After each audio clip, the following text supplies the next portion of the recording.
welcome back. My name is Sensei-pong, and this is sci-fi. And we've actually come to that point in the play on big opening night where Mackenzie has the big, emotional part in the scene where she's saying goodbye to the world as her character. Everybody's focused on her, and the play's actually going really well. And now we're gonna put it into action and watch the whole thing fall apart. This is what responsible people do. Oops. Oh, destroyed. Sweet. Goodbye to clocks ticking. Mackenzie begins with a catch in her voice. Action time. You focus your mind on the network of threads you've been building up over the past 2 months. Every twist and turn, every intricate twist of the fabric you've woven, you can sense them all. This is what you've created, and you know exactly what to do. As you find the strand of magic that winds through the center of the vinculum, this is the one that binds everything together. The center of the vinculum structure, the focus of its energy. Without this thread, nothing in the vinculum can hold. You pull it tight, and it snaps. Your mind explodes with light and sound. You sense the tremor more than you feel it. The ground under your feet isn't exactly shaking, but your mind knows the ground below the vinculum is. You sense the collapse, too, the moment when the structure of the vinculum folds in on itself, crumbling, then bursting apart in one last spray of magic. You don't need to see it to know you've succeeded. The vinculum is broken. Yay! Curtains! The instant the backlash from your magic dies away, the chaos begins. It's an earthquake! A student yells, It's a bomb! Cries a parent. Get out! That's when someone pulls the fire alarm. Oh, at least we got an achievement.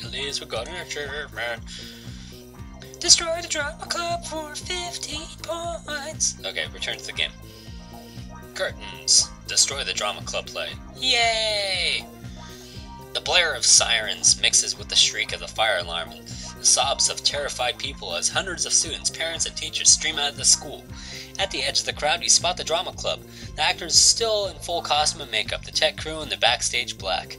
Nate rushes frantically around until he finds Haley in the crowd.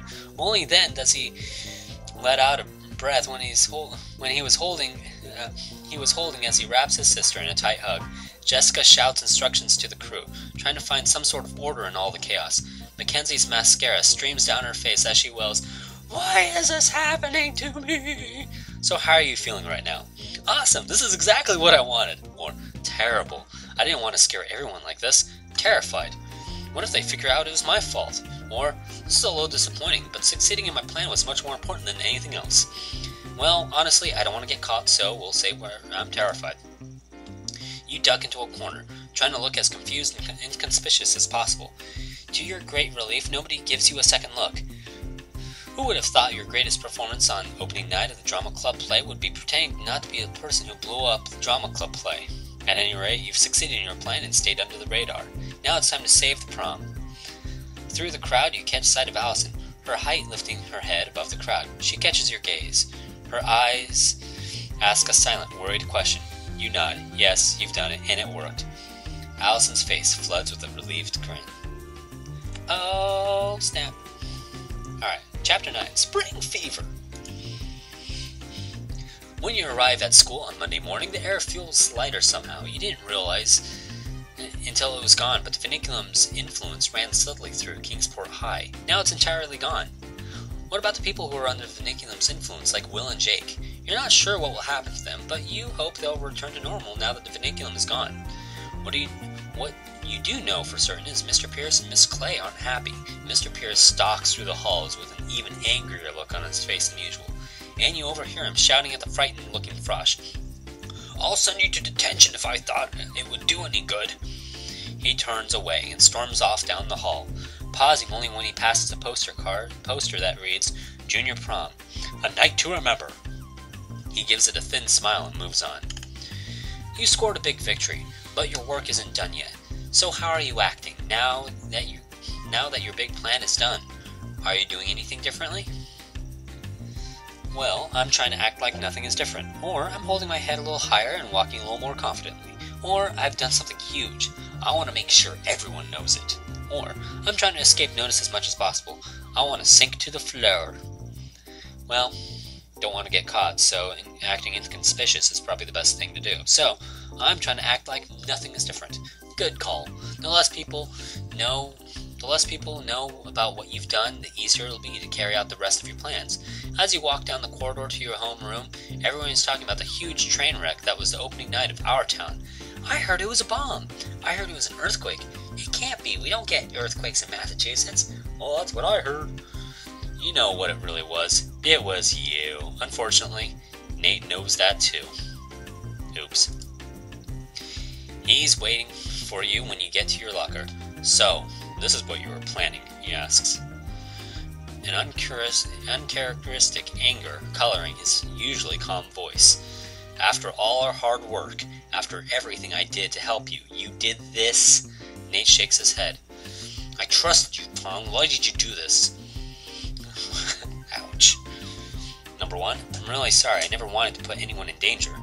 Or, my plan was more important than the play. Or, it wasn't my fault. It was an accident. Or, Let's act sorry. Let's act sorry. That's a good game. As you know, you get the little sliding, the whole little Parcheesi ripoff. Yeah, let's act sorry. I'm really sorry. Nate softens a tiny bit. I get it, he says more gently. But you did. And you ruined the show we'd been working on for months. Look, just don't expect me to help you again, or Jessica either. We're done with you. Oh, Nate walks away, leaving you alone. It looks like you've lost a friend. Bum bum bum. Next. Alright, so we've lost some friends. That's okay. Because my name is Charles, the Heartbreaker. Yeah, I'm not doing that joke ever again. Even though I said that like 3 times already. The closer you get to prom, the more planning you need to do. In addition to your usual Sunday meetings, your little group is getting together on Mondays, Tuesdays, Wednesdays, pretty much every day. Haley's usually on time to your meetings. She's on time for everything, but today, she's so early she's waiting at your house when you arrive. And she doesn't look happy. Uh-oh. So, that was what you had to think about? Haley snaps instead of hello. Whether you are going to make a huge scene in the middle of my brother's play, whether you're going to destroy the project you've been working on for months, do you have any idea how upset he is? Actually, you do. So what do you say to Haley? Do I say, yeah, I do, and I'm really sorry. I wouldn't have done it if it weren't important. Or, yeah, I do, but that's not important. What's important is getting our job done. Or, wow, no, I didn't. I'm really sorry. Well, we kind of need Haley on our side, but let's be honest, that's what we did that on purpose. Well, I'm going to choose door, number, letter, quotient, something, points for the achievement of waiting until next time here on Sensei-pong. Like and subscribe, everybody. And welcome back. My name is Sensei-pong with Sci-fi, and we're having our usual meetings, and Haley is actually here early to confront us about what just happened with the train wreck that is our town. Oh, that's ironic.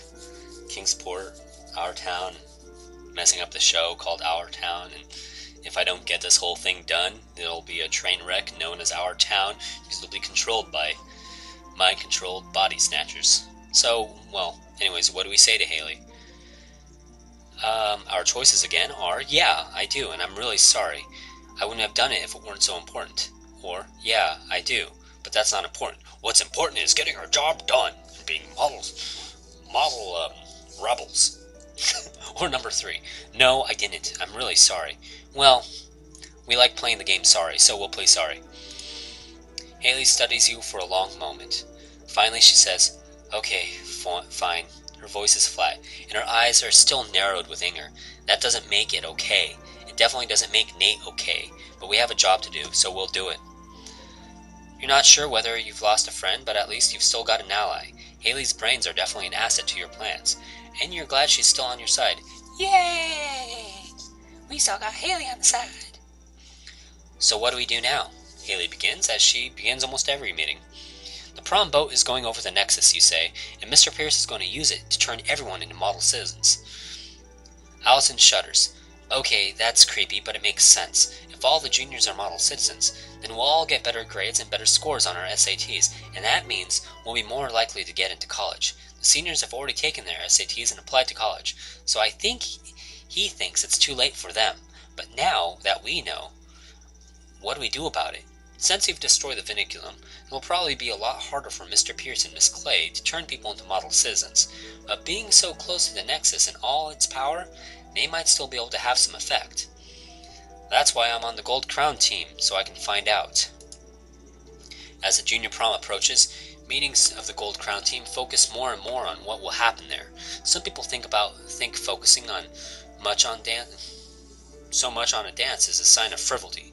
But the junior prom is a rite of passage. It's something that's expected of every high school student. Plus, Mr. Pierce is asking members of the Gold Crown team to be extra helpful during the junior prom. At today's meeting, he informs everyone there will be an intermission in the prom activities at midnight. You will all need to be very attentive so he can assist him in his plan. The theme color is silver. No, the theme color is silver, Jake informs everybody, as the head of the prom committee. Everyone should wear something silver. Real silver jewelry is ideal. It aids in focus. He glances over at Mr. Pierce for the confirmation on that last point, and he nods. There may be some people who don't have enough school spirit to go along with the plan, Mr. Pierce says. We should do everything we can to change their minds, and to keep them from disrupting the special night. Mr. Pierce's eyes turn cold with anger as he adds, there have already been too many disruptions in this school. You know what he means. What happened to the Vinculum? We will have order. On the outside, you're nodding in agreement, but on the inside, you're practically cheering. This is exactly what you wanted to know. Mr. Pierce is going to draw on the Nexus at midnight, and he'll need silver to help him focus. All your efforts are paying off. Yay! Good times. Now you know the whole plan. The prom boat is going to sail towards the Nexus. At midnight, Mr. Pierce will draw on the magic from the Nexus to turn the whole junior class into model citizens. He'll need to maintain complete concentration, and he'll need to have a magical focus made of silver. So, what's your plan? You have to prevent Mr. Pierce from drawing on the Nexus. How will you do that? I'll try to make sure the boat never gets to the Nexus. Or, I'll try to draw on the Nexus myself, so there's no magic left for Mr. Pierce. Or, I'll get lots of allies to disrupt Mr. Pierce's concentration. I think we should get lots of allies, even though we've kind of broken some friendships. That should be good. Actually, no. Well, actually, hold on. Let's look at our stats real fast. Our magic is at 82%. That's actually not that bad. Our GPA's dropped to 26%. That sucks, but oh well. We got a lot of money in our pocket, though. Doodly doop ba doop ba dee ba doo. Boop boop ba dee ba dee ba ba ba. I think I'm going to draw on the Nexus myself. Yeah, this doesn't seem like a good idea at all, but I think I'm going to go with it. The only way you can be certain Mr. Pierce won't be able to use any of the magic is if you take it all of it yourself. Of course, that means you'll have an enormous amount of magic at your disposal. You'll have to think about what to do with it if you succeed. There's one more part of your plan you need to take into account. The fact that silver will help Mr. Pierce concentrate. How are you going to encourage people not to wear silver? I'll convince them it's trendy to not wear silver. Or I'll be honest about why they're supposed to do it. It has to do with magic. I think I'm going to go with that. That seems like a neat idea. Because, just convincing people doesn't seem very good. And last time I had a few more choices, but this time I only have these two choices. So, jeez. I never went with these two choices, but it could be a good thing. So I'm going to try to be honest and rabble-rouse here, and it might get me in trouble, but let's do it. You've got a reputation for being involved in Kingsport High's supernatural side. Now is the time to play on it. When you talk about magic, people listen. You choose a few people you trust and explain why it's important to not have a lot of silver at the prom. You're pretty sure they'll spread the word and make it happen. Nice. Now that you've decided what you're going to do at prom, you're going to need people to help you with your plan. You know exactly where to start. Allison. You know you've got my help, Allison says. As soon as you bring up the plan with her, I can get the choir to help too. Well, what's left of it, she adds ruefully. But you're not going to hurt anyone, alright, are you? I really don't want anyone to get hurt. I'll tell the truth. I'm sorry, but I can't promise that. Or, I'll tell the truth. Of course I'm not going to hurt anyone. Or, I'll lie. Of course I'm not going to hurt anyone. Interesting. Either I tell the truth, or tell a lie. Either I'm going to hurt people or I'm not. I think I'm going to decide to wait until next time to decide. So, stay tuned here on Sci-Fi with Sensei-pong. Like and subscribe, everybody.